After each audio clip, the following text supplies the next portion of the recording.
चलिए, हम लोग का बायोलॉजी का क्लास चल रहा है और उस बायोलॉजी के क्लास में हम लोगों ने कोशिकाओं के बारे में पढ़ाई कर रहे थे।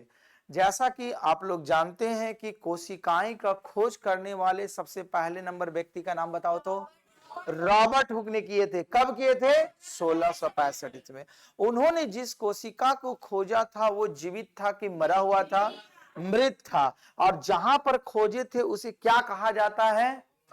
कॉर कहा जाता है, या वृक्ष की छाल में खोजे थे।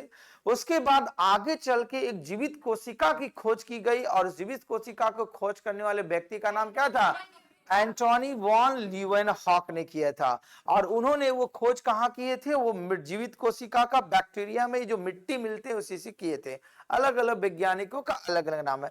तो ये हम लोगों ने जानते कि कोशिका था, एक जीवित था, एक मरा हुआ आया था। फिर उसके बाद आगे चल के पढ़े कि कोशिकाओं के जो ग्रुप है उसको दो भाग में बांट दिया गया था। एक को कहा गया था क्या? प्लांट सेल, और एक को कहा गया था एनिमल सेल। प्लांट सेल करने का मतलब एक को कहा गया था पादप कोशिका और दूसरे को कहा गया था जंतु कोशिका। तो ये हम लोगों ने वातावरण में जो मौजूद थे उसके अधिकार बांटे। फिर एक आगे चल के जो कोशिकाओं का जो विभाजन हुआ उसकी स्ट्रक्चर और बनावट के आधार पर किया गया। स्ट्रक्चर बनावट करने का मतलब उसमें किस तरह का, तो उस आधार पर कोशिका को दो भाग में बांटा गया। एक टाइप की कोशिका को कहा गया प्रोकैरियोटिक सेल और दूसरे टाइप की कोशिका को कहा गया यूकैरियोटिक सेल। प्रोकैरियोटिक सेल मतलब वैसी कोशिकाएं जो सूक्ष्म होती है और वो सूक्ष्म जीवों मतलब जिसमें डेवलप पूरी तरह जो एक कोशिका का विकास चाहिए वो डेवलप उसमें नहीं होता है, इसीलिए उसको रख दिया प्रिमिटिव ग्रुप में रखा गया। और एक को रखा गया वेल डेवलप ग्रुप में, जैसे कि हम लोग ह्यूमन बीइंग आते हैं, जानवर आते हैं, पौधे आते हैं, इन सभी में कहा जाता है यूकैरियोटिक सेल्स। तो इसीलिए बोला जाता है कि कोशिकाओं को उसकी संरचना के अनुसार पुनः दो भागों में बांटा गया। कौन कौन सा भागों में बांटा गया? प्रोकैरियोटिक सेल और यूकैरियोटिक। जनरली ये हिंदी नाम नहीं है, इंग्लिश नाम है, ठीक है।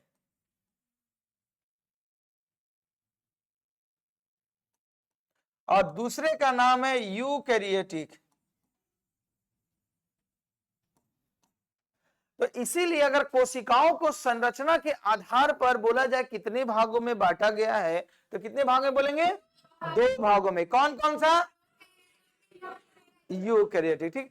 तो जब प्रोकैरियोटिक है तो देखो वही चीज जो बोले लिखा हुआ है, इस प्रकार की कोशिकाएं प्रारंभिक कोशिकाएं कहलाती है। प्रारंभिक मतलब जो स्टार्टिंग, जैसे एग्जांपल के तौर पर अभी जो हम लोग का मानव को जो आकार लिया, शुरू में तो ये मानव नहीं थे।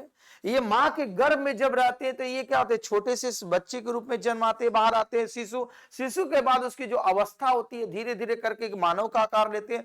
उसी प्रकार जो सबसे पहले सेल जो देखा गया था वो प्रिमिटिव सेल थे, और इस प्रकार के सेल मुख्य रूप से बैक्टीरिया इस समय देखे जाते थे जो अभी भी देखे गए हैं, ठीक है।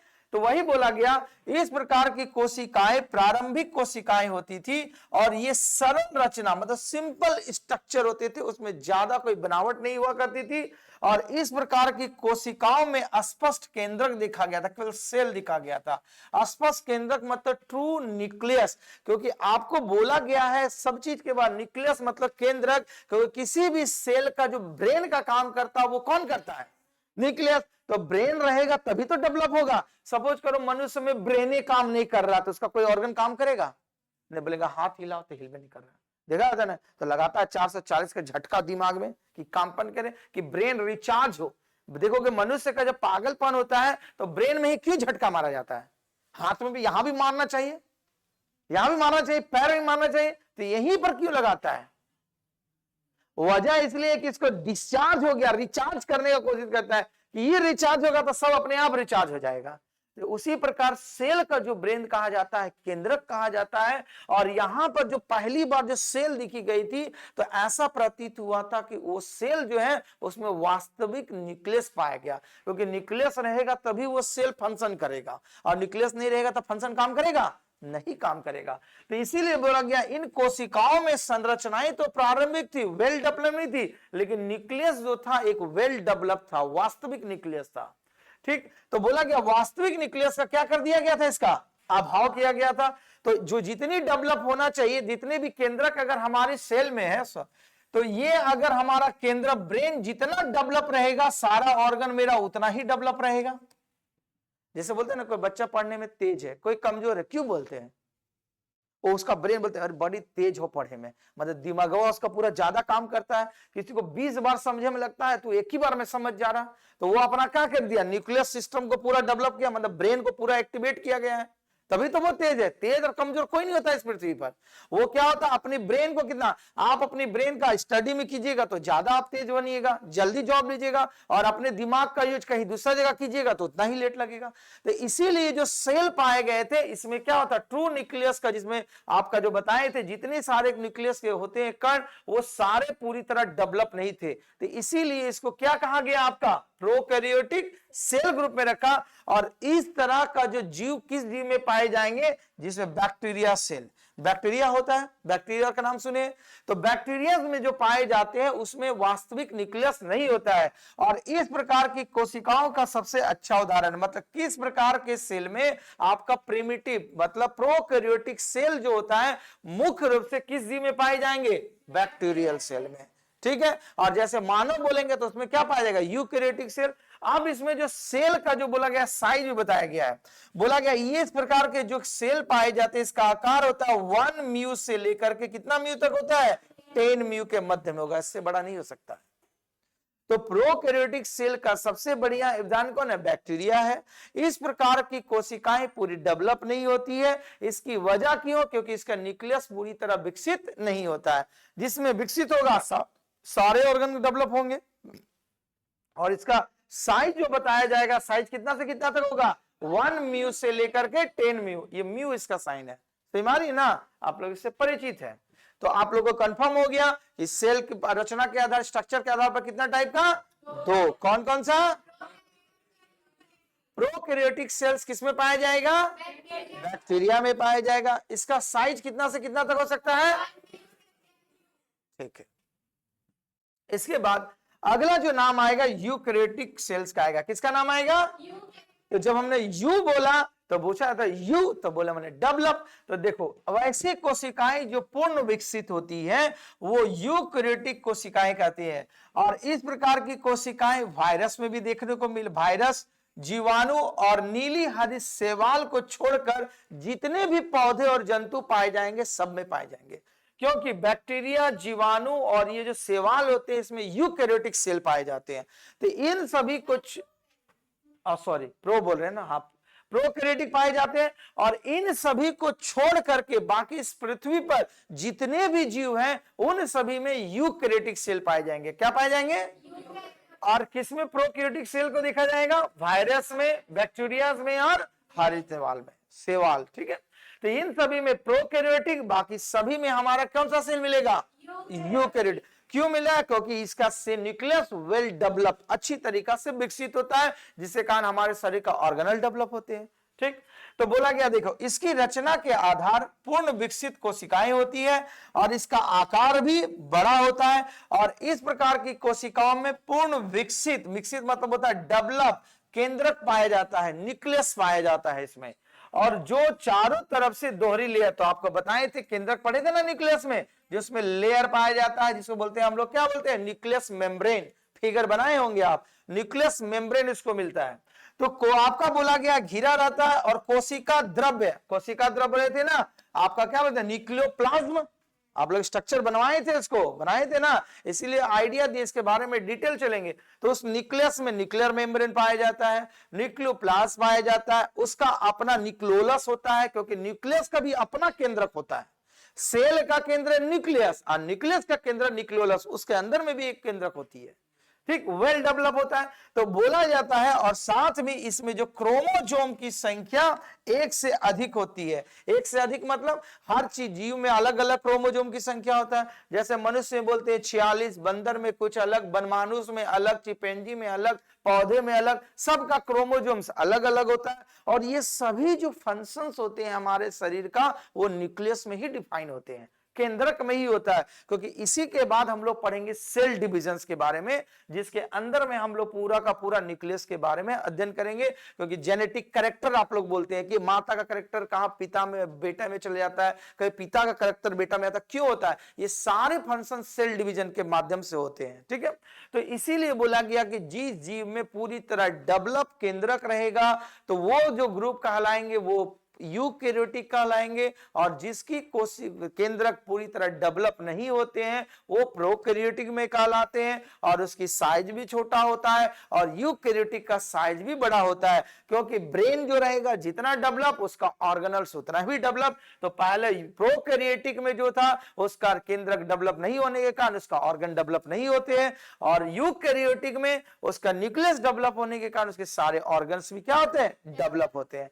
तो देखो अभी जो हमने बताए तो समझ में आ रहा ऑर्गन किसको कह रहे हैं, समझ में आ रहे हैं ना, mitochondria, Golgi body, endoplasmic reticulum, ये सभी समझ में आ गया। इसीलिए पहले वो चीज को पढ़ाया गया कि हम यहां बोलेंगे तो आपको कुछ समझ में आएगी। और जिन बच्चे का छूट गया दिक्कत की कोई बात नहीं है, मंगलम हजारीबाग का यूट्यूब चैनल है उसमें क्रमबद्ध तरीका से लिखा गया है, देख लीजिएगा। देखो अब आपसे डिफरेंस जान के रखना, बोलेंगे सर ये डिफरेंस क्यों पढ़ेंगे, आपको तो इसलिए आपको जान के रखना है क्योंकि आपसे बोल दिया जाएगा किसमें क्या डेवलप होता है, तो आपको पता होना चाहिए, क्योंकि एमसीक्यू क्वेश्चन लिख रहे हैं आपको जानना रहेगा तभी तो एमसीक्यू में जवाब मारिएगा। देखो ये जो होता है, देखो जितनी सारे बातें भी थ्योरेटिकल बोली गई यही डिफरेंस लिखा गया है। ये प्रोकैरियोटिक का ग्रुप है और इधर जो आपका चल रहा है वो यूकैरियोटिक का ग्रुप है। तो प्रोकैरियोटिक में जैसे ही बोला गया कि इसका सेल प्रिमिटिव होता है, स्टार्टिंग पीरियड में होता है, और यूकैरियोटिक में पूरी तरह क्या होता है, डेवलप होता है। दूसरी कैरेक्टर का अभाव है, देखो इसमें बोला गया प्रारंभिक अविकसित केंद्रक, मतलब पूरी तरह डेवलप इसमें क्या होता है, न्यूक्लियस नहीं मिलेगा, लेकिन ये साइड में पूरी तरह डेवलप आपको क्या मिलेंगे, न्यूक्लियस मिलेंगे। दूसरी नंबर बात है जब न्यूक्लियस नहीं मिलेगा तो वहां पर न्यूक्लियर मेम्ब्रेन कहां से आएगा, क्योंकि हम लोग जानते हैं किसी भी न्यूक्लियस के अंदर में न्यूक्लियर मेम्ब्रेन मिलेगा और न्यूक्लियोलस मिलेगा। केंद्रक का आपको लोग स्ट्रक्चर बनाए थे, केंद्रक के बारे में स्ट्रक्चर बनाए थे ना, तो देखो अब एक चीज रहेगा तो आपको दिमाग क्लियर हो जाएगा, क्योंकि जब वो डेवलप नहीं है तो उसमें न्यूक्लियर मेंबर नहीं मिलेगा, न्यूक्लियस से संबंधित, और न्यूक्लियस नहीं मिलेगा तो केंद्रिक का न्यूक्लियोलस भी नहीं मिलेगा। लेकिन इसमें क्या होगा, न्यूक्लियर मेम्ब्रेन और न्यूक्लियोलस क्या होगा, दोनों मौजूद होगा, क्योंकि केंद्रक का अपना ब्रेन, सेल का ब्रेन कौन, केंद्रक, और केंद्रक का ब्रेन केंद्रिका, जिसको बोलते हैं न्यूक्लियोलस। कौन सा सही हमारी बात, सेल का ब्रेन कौन, केंद्रक, और केंद्रक का ब्रेन कौन, कौन सा सही हमारी बात। तो जब सेल डेवलप रहेगा तभी ना उसमें ब्रेन मिलेगा, ठीक। और दूसरे अलावा बात बोला गया जैसे इसमें गोल्गी बॉडी, ठीक है, एंडोप्लाज्मिक रेटिकुलम, लाइसोसोम, क्लोरोप्लास्ट और माइटोकॉन्ड्रिया देखिए नहीं पाए जाते हैं क्योंकि डेवलप ही नहीं है। अब मान लो एनर्जी बनाना है, एटीपी बनाना है, एडीपी, तो इसमें कहां रहे, उसके लिए क्या चाहिए, कौन ऑर्गन डेवलप चाहिए, अरे बोलो, आपका इनर शरीर का ऊर्जा गृह किसको कहा जाता है, माइटोकॉन्ड्रिया, तो एनर्जी चाहिए, तो ये डेवलप ही नहीं है तो कहां से उसको एनर्जी मिलेगा, डेवलप कर पाएगा नहीं, तो इसमें सारे कुछ पाए जाएंगे।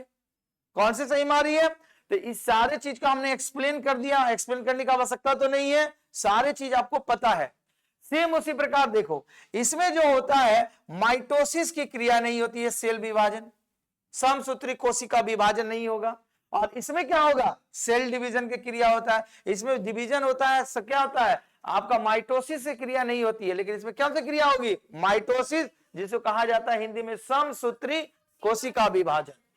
फिर इसके बाद बोला गया है इसमें श्वसन तंत्र जो होता है प्लाज्मा झिल्ली में होता है, और इसमें श्वसन किसमें होता है, माइटोकॉन्ड्रिया में होता है, क्योंकि इसको भी जिंदा लेने के लिए सांस चाहिए। तो अगर क्वेश्चन, इसीलिए ये बहुत इंपॉर्टेंट बन जाता है, क्योंकि ये छोटे छोटे प्रिमिटिव जो एनिमल, ये ऑर्गन, ये क्या बोलते हैं, आपका जो जीव है वो भी तो सांस लेंगे, सांस नहीं लेगा तो पृथ्वी को जिंदा रहेगा नहीं।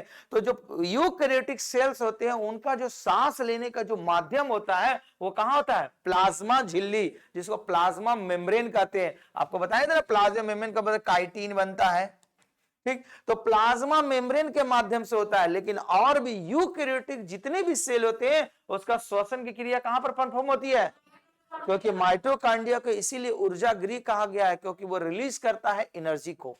कॉन्सेप्ट समझ में आ रही है। अगला पॉइंट बोला गया है, इसमें जो होता है प्रकाश संश्लेषण तंत्र आंतरिक झिल्ली होती है, और हरित लवक, देखो हरित लवक मतलब क्या बोले, क्लोरोप्लास्ट।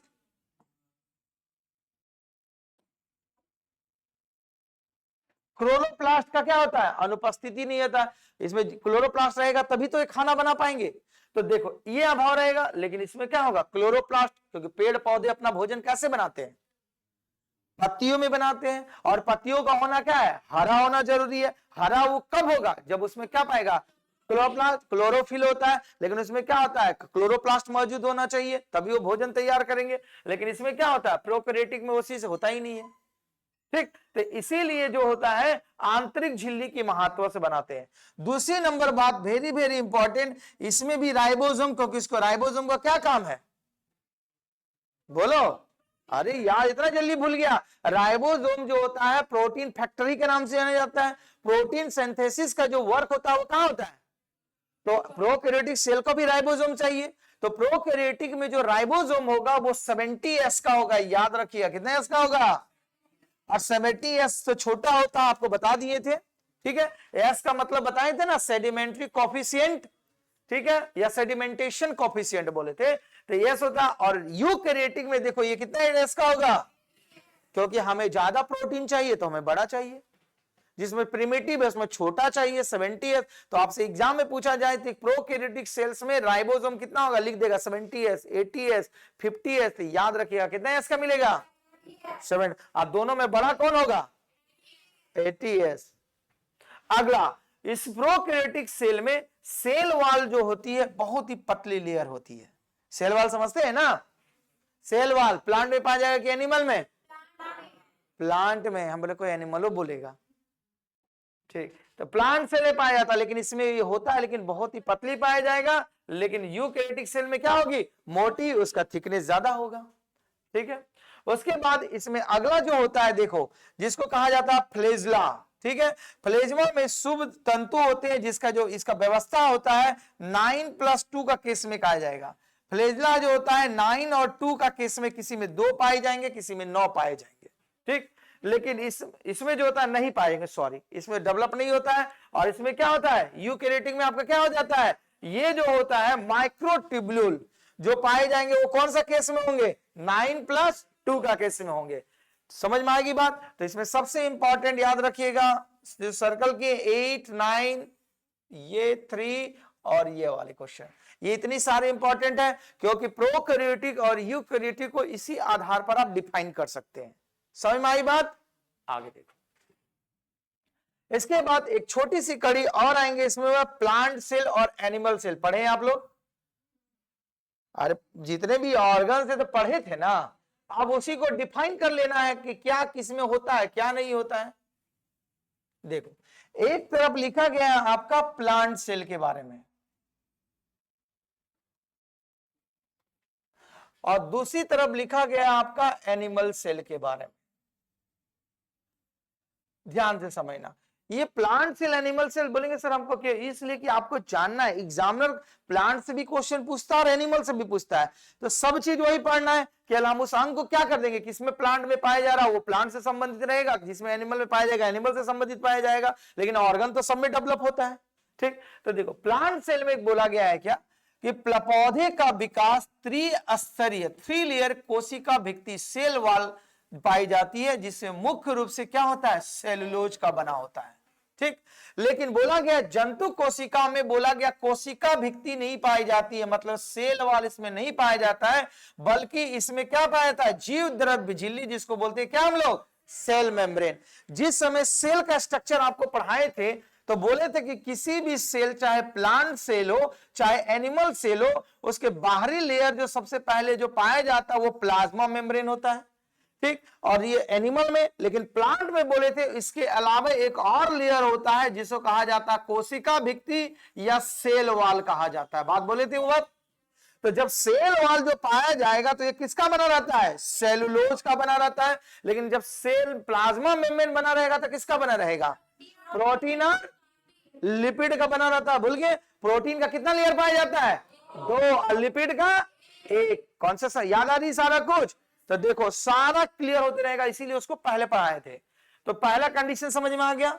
दूसरे इसके डिफरेंस क्या है, बोला गया कुछ पौधे को छोड़कर जैसे कवक मतलब फंजाई, जीवाणु आदि अन्य सभी में बोला गया है क्लोरोफिल पाया जाता है। क्या पाया जाता है? क्योंकि क्लोरोफिल इसका भोजन का आधार है, क्योंकि क्लोरोफिल रहेगा तभी ना भोजन कर पाएगा। और जीने के लिए क्या चाहिए? खाना। हम लोग पढ़ाई काहे कर रहे हैं? मुख्य रूप से पढ़ाई करने का वो है कि आपकी जीविका चले, कि आपका भरण पोषण चले। भले दाल भात नहीं खाए, कुछ खाए, लेकिन तो सब तो पृथ्वी की रुपया खाएगा। लिया $1 खा गया, हाँ जी हम डॉलर खाते हैं, है ना। कोई लोग पैसा खाते हैं, कोई दिनार खाते हैं, कोई रियाल खाते हैं, सब खाते हैं, ठीक। कौन येन खाएगा? येन समझते हैं ना, कहाँ का कॉइन है? चीन का नहीं, येन होगा जापान का, ठीक है। तो इसीलिए सबको जीवित रहने के लिए भोजन चाहिए। तो उसी प्रकार जो होते हैं प्लांट सेल, जो अपना भोजन का निर्माण करने के लिए उसे क्या चाहिए? तो फिर और यहां जंतुओं में पर्ण रहित नहीं पाया जाता, मतलब क्लोरोफिल चाहिए आपको। कहा कि आप अपना भोजन अपने नहीं बनाते हैं, आप किसी दूसरे से लेते हैं। बोले सर बनाते चावल, जो चावल आप तैयार करते हैं, नहीं, रॉ मटेरियल आप तैयार नहीं करते हैं, आप पौधे से लेकर आते। इसीलिए इसे क्या कहा जाता है? आपका कंज्यूमर में रखा गया है, जिसको क्या मेटाजोआ भी के नाम से जाता है, मेटाजोइक, जो सब चीज खाता है। फिर उसके बाद अगला जो है पादप कोशिका में देखो सेंट्रोजोम नहीं पाया जाता है। अभी बताएं कि सेंट्रोजोम का मुख्य रूप से इस काम क्या करता है? ये सेंट्रोजोम कोशिका विभाजन। तो और इसमें जंतु कोशिका में जो होता है, क्योंकि ये सेंट्रोजोम काम करता है, लेकिन ये जो होता है दो पोल का, जो साउथ और नॉर्थ पोल होता है ना, इसीलिए वो पाया जाता है, लेकिन इसमें उसका फंक्शन नहीं है, ठीक। लेकिन जंतुओं में केंद्रक के निकट तारकाई सेंट्रोजोम होती है, क्योंकि जंतु में जो सेल होगा बिना सेंट्रोजोम का सेल डिवीजन नहीं हो सकता है। और वही आगे चल के जो होता है ना क्रोमोजोम्स का निर्माण में मदद करेगा आपको, ठीक। जो कोशिका विभाजन में सहायता करता है, जो हम लोग बोलते हैं ना कि सेल में मनुष्य में कैसा आकार प्रकार होगा, इसी सेंट्रोजोम आगे क्रोमेटिन बनाएगा, क्रोमेटिन थ्रेड बनाएगा, फिर क्रोमोजोम का निर्माण करेगा आपको। फिर उसके बाद बोला गया है पादप कोशिका में प्राय लाइसोजोम का, लाइसोजोम समझते हैं ना, क्या कहा जाता है लाइसोजोम को? हाथ कहते। इसीलिए क्या होता है, ये मरता बहुत कम है सेल। मनुष्य में लाइसोजोम नहीं रहेगा तो जीवन की कल्पना ही नहीं की जा सकती है। इसलिए नहीं की जाती है, सपोज दैट हमारा जो ऑर्गन होगा वो ठीक होना बहुत जरूरी है। हम लोग का अगर बुखार लगाते हैं, लेकिन पेड़ का भी तो मौसम होता है, लेकिन वो अपने आप को बैलेंस कर लेता है। धूप में 24 घंटा रहता है खड़ा, कौन चीज होता है? पेट धुरमराता है जल्दी नहीं। जब बहुत ज्यादा होता है तब उसको पानी देते हैं, और आपको 2 घंटा रखे तो वहीं धड़ाम गिर गए, सलाइन विलाइन वाटर सब चखने लगेगा तुरंत। तो इसीलिए लाइसोसोम का जो अभाव होता है, किसमें होता है? अरे बोलो किसमें होता है? किसमें होता है? तब हमको भी लग रहा वाटर तो ले पड़ेगा। आज जंतु कोशिका में लाइसोसोम होना चाहिए। लाइसोसोम का खोज कौन किया था? डी डुबे। कौन किया था? कब किया था? 1800। अभी कितना दिन हुआ? नहीं लिखाए थे? अच्छा ठीक। तो लाइसोसोम को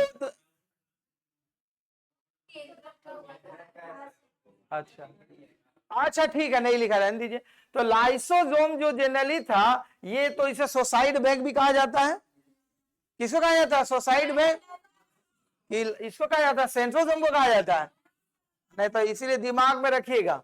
अगली विशेषता देखो, आपको जानते हैं कि वाटर का सबसे ज्यादा दरकार प्लांट को ज्यादा पड़ता है कि एनिमल को?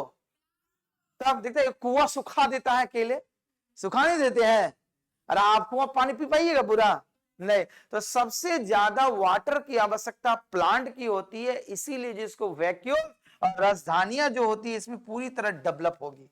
लेकिन जंतु कोशिका एनिमल सेल्स में डेवलप उतनी नहीं होती, क्योंकि इसको वाटर बहुत कम चाहिए। लेकिन सबसे ज्यादा वाटर किसको चाहिए? प्लांट को। तो जो चीज का आवश्यकता है, इसीलिए वैक्यूम सबसे ज्यादा डेवलप किसी में होगा? प्लांट में कि एनिमल में? प्लांट में। अगली विशेषता जो किया जाता है कि इस अधिकांश पादप कोशिकाओं में सेंट्रियोल नहीं पाया जाएगा। तो सेंट्रियोल कहां से मिलेगा? इसका न्यूक्लियस वेल्ट्रा से डेवलप नहीं होता है। तो लेकिन जंतु कोशिका में क्या होगा, सेंट्रियोल पाया जाएगा, क्योंकि बोले ना क्रोमेटिन सेल डिवीजन की क्रिया उसी के माध्यम से होगा। ठीक, तो ये समझ में आ गई। तो प्लांट सेल क्या है डिफरेंस, एनिमल सेल्स में क्या क्या मुख्य डिफरेंस है, समझ में आ रही बात को ना। तो मुख्य रूप से क्या होता है आपका, सेंट्रोसोम किसमें पाया जाएगा, पादक में। फर्जरी हम लाइन खींचे तो पादक हो गया, पादक में नहीं पाया जाता है, बार बार बोल रहे हैं, किसे पाया जाता है, जंतु में, एनिमल में। हम यहाँ से दिखाने लगे तो बोल दिया हाँ यही, मैंने अपना दिमाग उस पर दूसरा जगह है, खाली यहाँ ऐसे लाइनों हाथ वाला नहीं है। ठीक है, और लाइसोसोम जो होता है किसमें होना जरूरी है, हाँ तो इधर रखना चाहिए था, हाथ उल्टा रख दिए। वैक्यूल्स किसमें बड़ा मिलेगा, प्लांट में कि एनिमल में, काहे मिलेगा, ज्यादा वाटर चाहिए आपको। ठीक है, फिर उसके बाद सेल वॉल जो होता है मुख्य रूप से किसमें पाया जाएगा, प्लांट में कि एनिमल में, प्लांट में, क्योंकि इसको बाहरी प्रोटेक्शन चाहिए। और वो किसको प्रोटेक्ट करता है, प्लाज्मा मेम्ब्रेन को, प्लाज्मा मेम्ब्रेन जो कहते हैं। ठीक है, और प्लाज्मा मेम्ब्रेन को प्रोटेक्ट, सेल वॉल जो बना किसका रहेगा, सेलोज का। अब प्लाज्मा मेम्ब्रेन किसका बना रहेगा, प्रोटीन और, ठीक, चलो इतनी बात समझ में आ गई। तो आई होप आपका प्रोकैरियोट सेल के स्ट्रक्चर, प्रोकैरियोटिक यूकैरियोटिक समझ में आ गया, प्लांट सेल एनिमल सेल आ गया, सेल क्या है, सेल का डेवलप क्या, पूरा सेल ऑर्गेनल्स खत्म। तो आज की कक्षा में पूरी की पूरी सेल क्लास समाप्त होती है। धन्यवाद।